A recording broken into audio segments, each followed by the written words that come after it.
Greetings, everyone. I am Pete Pardo from Sea of Tranquility. Welcome to pick number 31 of a theme, a show we're doing this month called 31 Can't Miss Albums that everyone seemed to miss out on, that the world seemed to miss out on, right? So basically the theme of this month is each and every day I'm going to reveal an album that I feel had significant potential, either from a very, very well-known band or a not so known band, a more obscure band, but for whatever reason, record label, radio, general public, the album was just ignored, right? Again, it could be a band that hadn't really hit their stride yet, but they did have an album that was totally fantastic, but didn't go anywhere, or a major, major band that released a great album, but for whatever reason, nobody bought it, right? People didn't talk about it.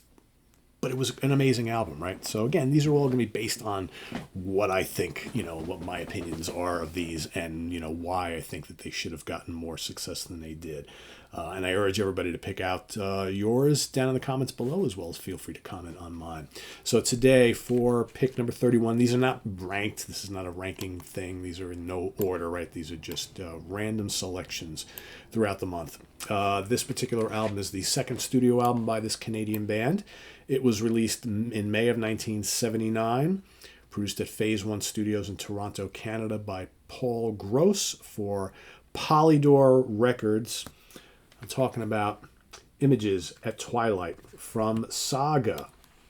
Yes, indeed. So, we all know, well, maybe you don't, kind of the history of Saga, kind of like a progressive rock meets pop, maybe with a little new wave thrown in for good measure, especially early on. Band who kind of burst on the scene in the late 70s, but never really, especially here in the States, right? Maybe Canada a little bit different. They had a bit of success in Canada, even more success over in Europe, specifically Germany. They were like a phenomenon in Germany. But here in the States, other than that Worlds Apart album, which came 2 albums after this, kind of ignored here for whatever reason. I never really understood that. I thought their music had certainly mass appeal for American rock listeners and certainly people who are into prog, but there's just enough pop in their music. And like I said early on, I mean, I knew I wanted to pick a Saga record, but obviously, didn't want to pick Worlds Apart because that was fairly successful in most parts of the world. Even the album right after, in between this and Worlds Apart did fairly well. That was probably the first album that really kind of got them some notice. But I often go back to Images at Twilight and think, man, why wasn't this a bigger album? Because this is a very accessible album. It has like all the bells and whistles if you're a prog fan, right? So, 1979, a lot of the prog bands, the classic prog bands, are changing their style a little bit, figuring out what to do. Yeah, I'm looking at you, Genesis and Yes and Jethro Tull and so on and so forth. And everybody's getting adding more electronic sounds, becoming more synth dominated. Right here you have a band that's kind of predominantly their sound, right? It's, loads and loads of synths and crunchy hard rock guitars. And those kind of like, falsetto type vocals of Michael Sadler. Let's talk about the lineup here. So we've got Michael Sadler on lead vocals, also plays some keyboards. You got Ian Crichton. I never know how to say Ian's name. I think it's Crichton. I don't think it's Crichton or whatever. But anyway, one of the great, great guitar players of all time on electric and acoustic guitars. So underrated. You talk about underrated guitar players, Ian is that guy. He totally is. Greg Chad on keyboards, backing vocals, vocoder and stuff. Of course, he would be replaced by Jim Gilmore shortly after this record, and Jim would be the mainstay keyboard guy in the band going forward. Jim Crichton, brother of Ian, on bass guitar, Moog Taurus bass synthesizer, and Steve Negus on drums and percussion. Album also, like I mentioned, produced by Paul Gross, Alan Thorne, and Mick Walsh, engineers on this particular album. So right off the bat, and if you haven't heard their first album, that's really good too. But I think it really comes together, the Saga sound really comes together on this album. So there are what I feel could have been potential at least 3 hits on this record. A couple of these songs became staples in the Saga live set going forward.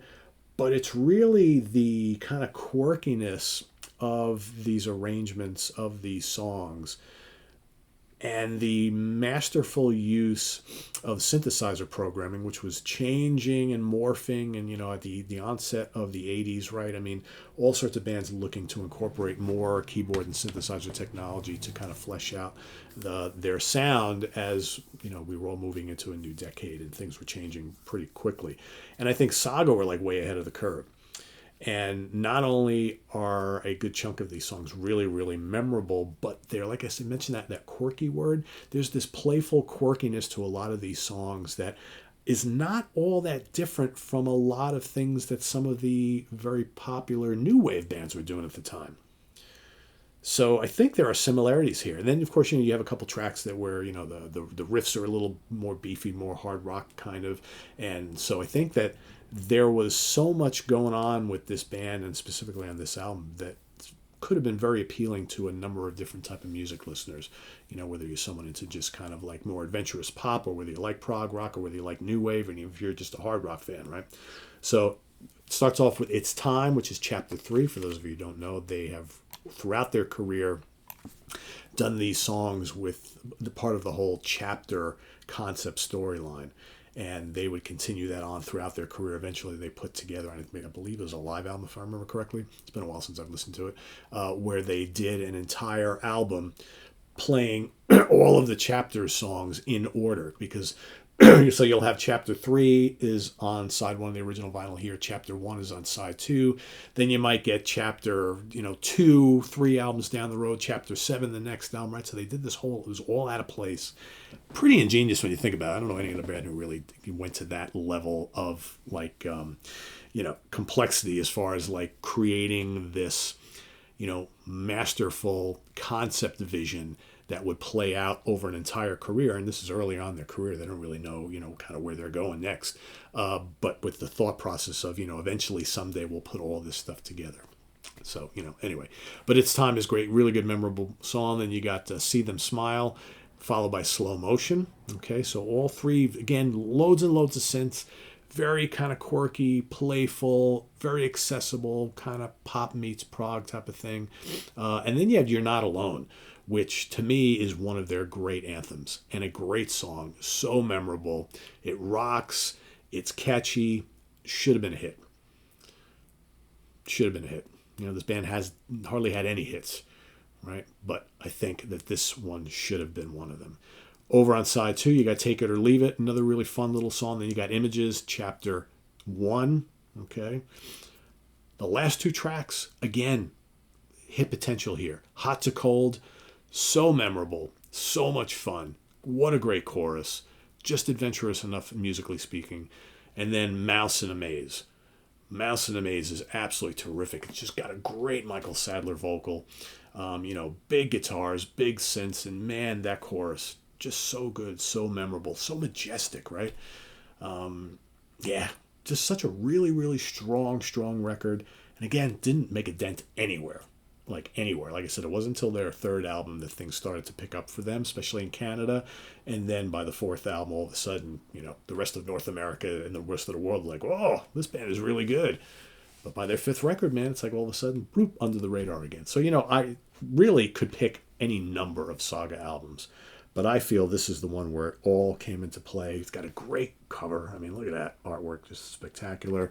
Everything's coming into play. Lots of memorable songs. Again, whether you're a prog fan, a pop fan, a new wave fan, a hard rock fan, you got all of that here. And expertly produced. Loads of great choruses, great vocals, great guitars, synths, all that sort of thing.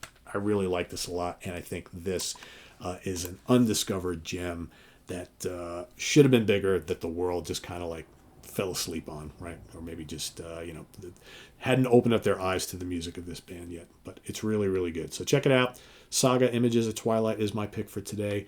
We'll see you tomorrow for another one. Visit us on the web at www.seatranquility.org. We're on Facebook. We're on YouTube all together all the damn time. Please subscribe if you haven't already and click on that notification bell so you get alerted of all of our content as a post. And please do hit the like button before you leave. Also down below we get the links to our Ko-Fi page for channel donations, our merch page, our Cameo page, and the Sea of Tranquility membership options. Thank you in advance for all your support there. It's greatly appreciated. And we'll see you soon here with more stuff. I'm Pete Pardo coming up on the channel. Another installment of this tomorrow We've also got the busy day tomorrow. We've got the Professor's Picks tomorrow. We have 4 Fusion Friday tomorrow. Saturday, we have the UK Connection. Sunday, 2 Ranking the Album shows for you. Icon and Coney Hatch. Stay tuned for all that. And then Monday is Hudson Valley Squares Day. So, yeah, lots coming up on the channel. I'm Pete Pardo. Thanks for watching, everybody. See you soon. Bye-bye.